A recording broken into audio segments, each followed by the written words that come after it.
Now we have to talk about Tupac, which I wasn't committed to, but then I watched the doc. So Didn't know you were getting that.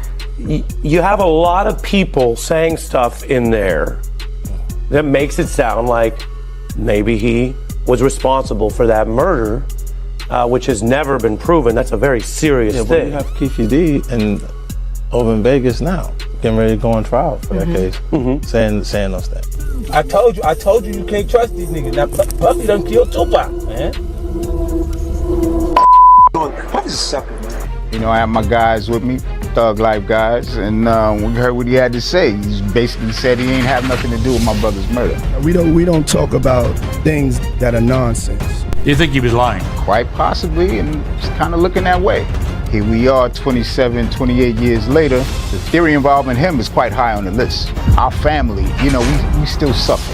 He was all wrapped up, but he was still shaking. So do you think Puffy was involved in the shooting?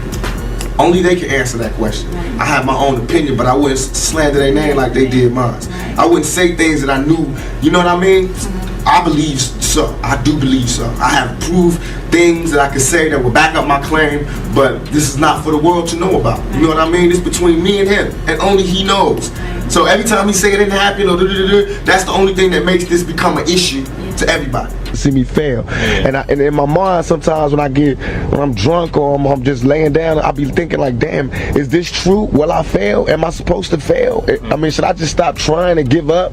But then I'll be like, nah, hold on, that's exactly what they waiting for me to do, is to just say this is too much, I can't take it and give up. So now it's a fun little game that I cry at sometimes, I laugh at sometimes, I smile, I have good times and bad times, but it's a game. It's this game of life. Do I win or Netflix just dropped something explosive, a raw, unfiltered deep dive into Tupac Shakur's life, death, and the controversies that still haunt hip-hop nearly 3 decades later. This isn't your typical music documentary. Instead of easy answers, it chases the questions nobody's been brave enough to ask out loud: the ruthless rivalries, the industry power plays, and the shadowy tensions surrounding figures like Diddy during the most dangerous era in music history. At the heart of it all? The legendary East Coast versus West Coast War, a conflict so devastating, so deeply personal, that its wounds are still bleeding today. And the people left behind? They never stopped hurting. Our family, we still suffer. 27 years later. No closure. No justice. Just silence, and a theory that's climbing higher on the list every single day. The mystery isn't cold. It's very much alive. And it's kind of looking that way. Here we are 27, 28 years later. The theory involving him is quite high on the list. Our family, you know, we still suffer. He was all wrapped up, but he was still shaking the bed. He really wanted to tell me something. I'm assuming it was something that had to do with the hit. I get the feeling quite strongly that you don't believe Diddy. I don't think you believe a word of it. It seems like he got a whole bunch of power.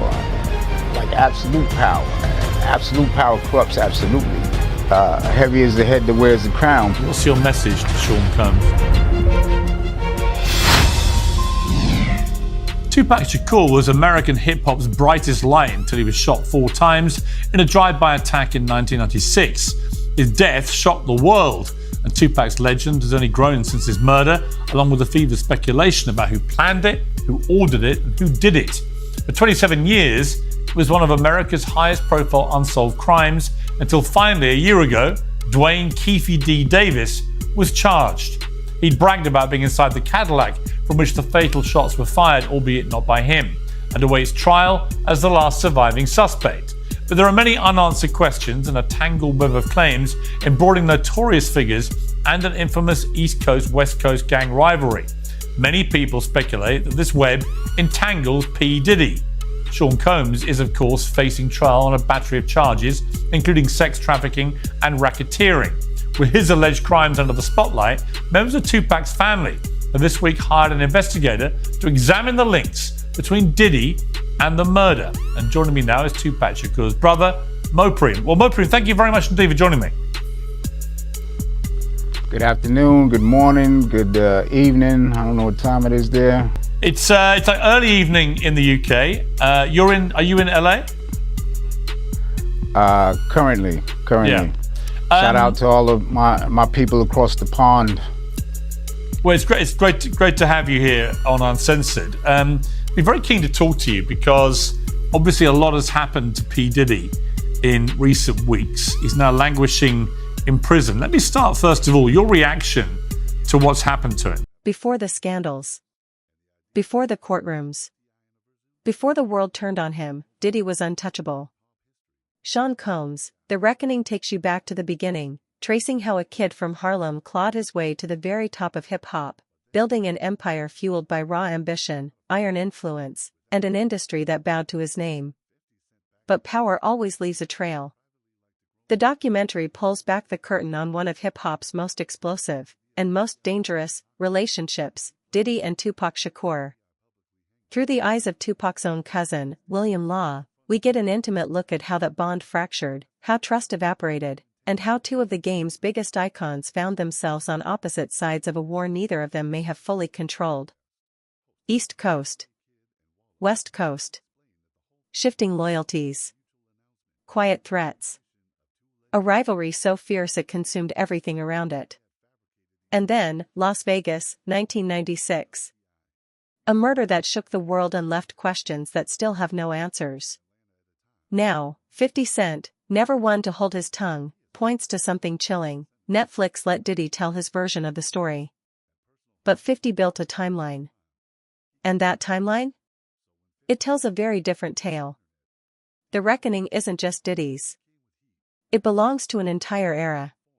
Thing about 50 Cent's Netflix Diddy documentary is how he built a timeline off of this information. And one of my favorite parts of this documentary is them really getting into the timeline of events when it comes to Tupac and Biggie. And it really gives us a lot of perspective from people that were close to the situation, and a lot of people allege in this documentary that they believe that Diddy was very jealous of Tupac. And they pretty much go through everything from the quad incident and Tupac believing that Puffy was behind it, like he said in the Vibe interview. And they lay out this whole timeline of the downfall happening perfectly, in my opinion. We are even hearing from Greg Kading, the detective that worked on Tupac and Biggie's case in this documentary. He is the investigator that did that proffer agreement with Keefe D way back in 2008, where Keefe D alleged that Diddy tried to offer him $1 million to take out Tupac and Suge Knight. And Tupac's trial with Keefe D is coming up very soon in early 2026. And we know that Diddy's name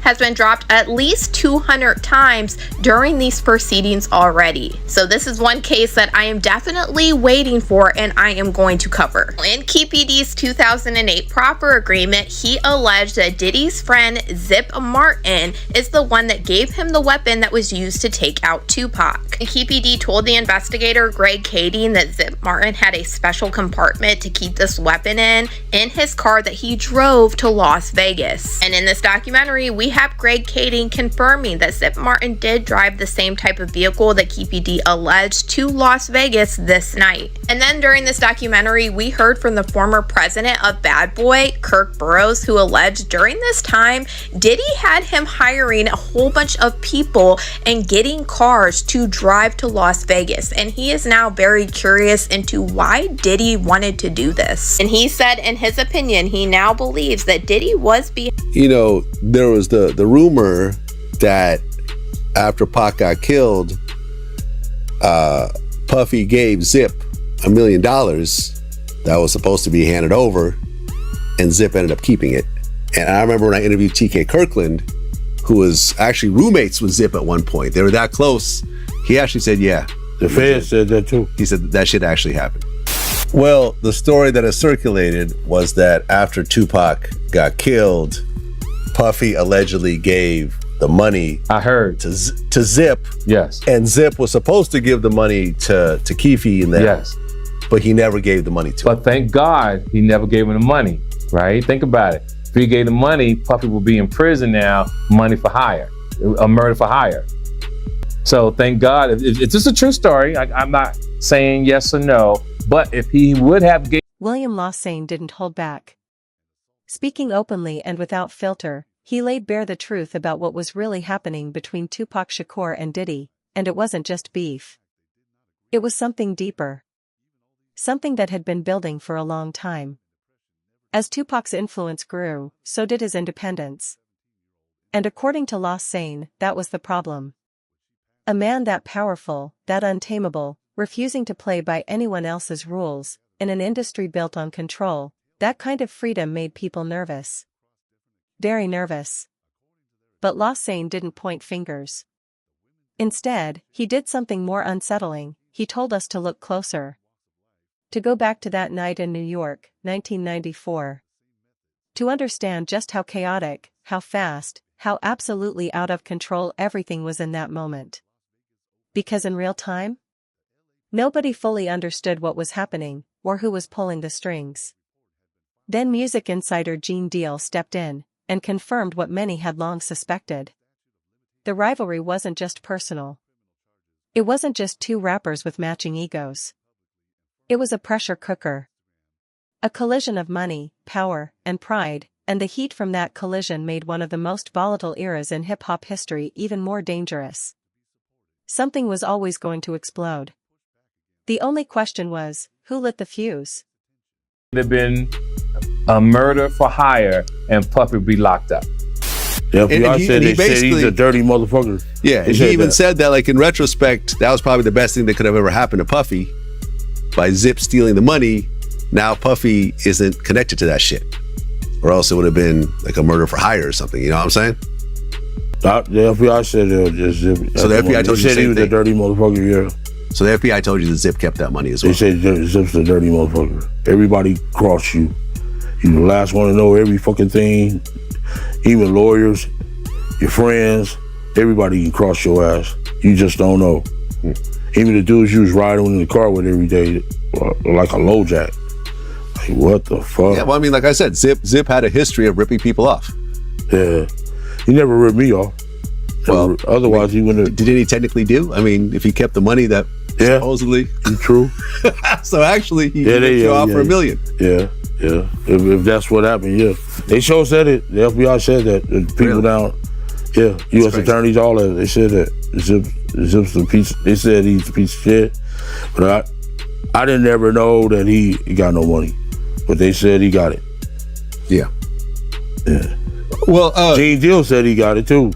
Oh, Kirkland, really? yeah. And William Lost Sane isn't alone. Mopreme Shakur, Tupac's own brother, has been saying it for years. And he's still saying it now. Don't look away. Don't accept the easy version of the story. Don't let the world move on just because it's more comfortable than facing the truth. Mopreme isn't interested in pointing blame.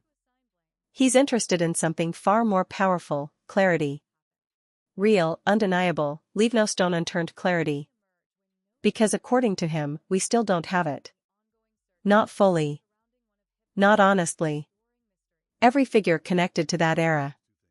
Every decision made in those final months. Every detail that got buried, ignored, or conveniently forgotten, it all matters. Because here's the thing about a mystery this big, this painful, this deeply woven into the fabric of hip-hop history, the moment you stop asking questions is the moment the truth dies forever. Mopreme refuses to let that happen. And after watching this documentary, so will you. Out of his room like that. And that's for real, for real.